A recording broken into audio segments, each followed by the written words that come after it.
Is Christian McCaffrey's season over? Or could there be hope left for the 49ers? Let's be real for a second. The San Francisco 49ers have had one heck of a season, one moment. They're riding high on Super Bowl dreams. The next, they're down in the dumps and battling injuries like they're in some kind of dramatic sports movie. But if there's one thing that stings more than anything else, it's watching a star player go down. Enter Christian McCaffrey, the all-pro running back who was placed on injured reserve after a sprained PCL during the team's crushing 23-20 loss to the Buffalo Bills. Yikes. Talk about a tough break. Huh? The injury drama. A big hit to the 49ers' hopes. First, let's rewind. The 49ers came into the season with big aspirations. They were Super Bowl contenders, folks. But instead of marching through the season with swagger, they've been hit by a series of unfortunate events. Injuries galore. And now, McCaffrey, one of the most dynamic and reliable players on the roster, is out. McCaffrey, known for his elusive moves and heart-stopping runs, was placed on injured reserve following the game against the Bills. But the plot thickens. He didn't just get an average run-of-the-mill injury. No, this was a sprained PCL. And we all know how serious those things can be. Initially, the medical team thought he'd be sidelined for a good 6 weeks. That puts the 49ers in a very tricky spot, especially with just 5 weeks left in the season. Hope from Coach Shanahan? Maybe? Now, let's take a step back. While Coach Kyle Shanahan could have taken the "everything's fine, we've got this" approach, he actually offered fans a glimmer of hope when asked whether McCaffrey could make a return in time for the playoffs. Shanahan responded with a cautious but optimistic, "Yeah, I believe so." Yeah, might sound a little non-committal. But hey, it's something. After all, coaches are masters of keeping their cards close to their chest. But Shanahan's comment wasn't the only update. Fans, and McCaffrey himself, were waiting for something more substantial. Could McCaffrey really be back for the playoffs and somehow lead the 49ers to a Cinderella story? Or was the season already too far gone? McCaffrey's Instagram, the ultimate spoiler. But McCaffrey's Instagram post later in the day might have dropped a spoiler on the whole "will he return this season" narrative. In a heartfelt post that didn't exactly scream, "I'll be back next week," McCaffrey shared his feelings about the season, using past tense that kind of threw a bucket of cold water on the fans' hopes. "This wasn't my year," McCaffrey said, "and sometimes when it rains, it pours. You can feel sorry for yourself, or you can hold the line." Now, we all know McCaffrey is known for his positive attitude, but this post felt a little bit like a mic drop. He did follow up with a pledge to work smarter and harder than ever, and promised he would return stronger. But it sounded like he's already gearing up for a very long rehab process. To make things a little clearer, McCaffrey's full caption went a little deeper into the trials and tribulations that come with being a pro football player. "Football is the greatest game on the planet to me. I love that you can find out exactly who you are without ever saying a word. It lifts you up and breaks you down, and it can happen fast. It's humbling in the best ways. You can do everything right and still fail. That's life and that's football. It's a constant test of wills, and those who just keep going tend to reap the benefits of their perseverance." And while his optimistic message of perseverance is certainly admirable, you can't help but feel like McCaffrey's journey back to the field just might not happen this year. The tone felt more like a farewell for 2023 rather than a hopeful, "I'll be back soon" message. A lost season for McCaffrey?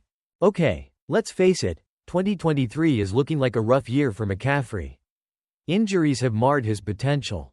And with a calf and Achilles issue that kept him out until Week 10. It's been an uphill battle. McCaffrey did make a brief appearance on the field, but his performance steadily declined in each of his 4 games, as his yards from scrimmage continued to drop. Backup running back Jordan Mason stepped up admirably in McCaffrey's absence. But even Mason is now going on injured reserve with a high ankle sprain. So yeah, things are looking a little bleak for the Niners in the run game right now. Still, let's not completely close the book just yet. The 49ers are still sitting on a 5-7 record. So if they somehow pull off a miracle and sneak into the playoffs, who knows what might happen. But let's be real, McCaffrey's absence is undeniably felt. The silver lining: McCaffrey will be back in 2024.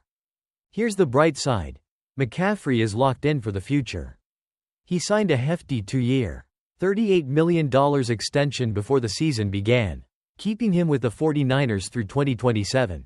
So, while this year might be a lost cause, we can still hold on to hope that McCaffrey will return next year, healthy and ready to wreak havoc again. When healthy, McCaffrey is a top-tier running back, one of the best in the league.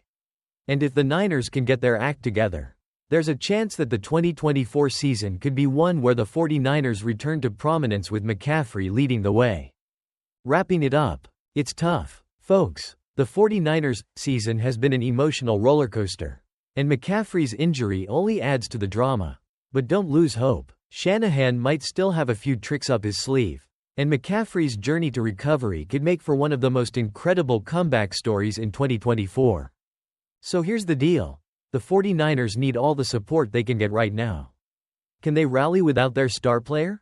Well, time will tell. But one thing is for sure. If McCaffrey does indeed miss the rest of this season, he'll be back next year with a vengeance. Now, before you head out, don't forget to hit that like button. Share this video with your friends. And make sure to subscribe for all the latest updates on McCaffrey, the 49ers, and everything else in the NFL. You won't want to miss what's coming next. Hey everyone, welcome back to the channel. Today we're tackling something that's been causing a lot of buzz in college football. No, it's not a new offensive strategy or some viral touchdown dance, it's flag planting. Yeah, you heard that right. It's become a full-blown controversy. And I'm here to break it all down for you in the most entertaining way possible. If you've been living under a rock, or just don't care about college football rivalries, you might be wondering, what's the big deal about planting flags? Well, buckle up because it's way crazier than you think. Let's talk about the weekend of absolute chaos that left football fans in shock. Coaches throwing hands, and officials probably wishing they could retire early. It all started with the Michigan versus Ohio State game. Talk about high stakes. The Wolverines pulled off the upset of the year. And what do they do next? March across the field with a giant Michigan flag like they own the place. Well, surprise, surprise. Ohio State wasn't too thrilled about that.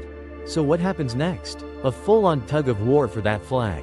Yep, Michigan's Derek Moore was waving it like he had just discovered fire. And Ohio State players were like, not on our turf, literally. Before you know it, fists were flying, and coaches were screaming. I mean, come on, was it a football game or the WWE? But wait, it doesn't end there. Oh no, it's rivalry weekend, which means there were flags being planted everywhere. Clemson, Florida State, North Carolina, you name it. They were all getting in on the action. Now, this whole flag planting thing is not just a new trend. It has deep historical roots in military conquests and territorial victories. If you don't believe me, think back to the days of exploration, where people were literally planting flags to claim new lands. But in 2024 college football, is it really necessary to wave your flag around like you're conquering a nation? I mean, I'm all for school spirit, but there's a thin line between being proud of your team and starting a full-on brawl at midfield.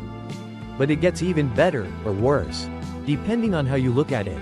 The SEC and Big Ten commissioners are now calling for some serious action to stop this nonsense. No more flag planting, they say. Maybe just keep the flags in the locker room where they belong. Huh? But are suspensions the answer? And what about fines? Well, it looks like the NCAA might finally be doing something about this. But let's be honest, this is college football. And things always get a little out of hand.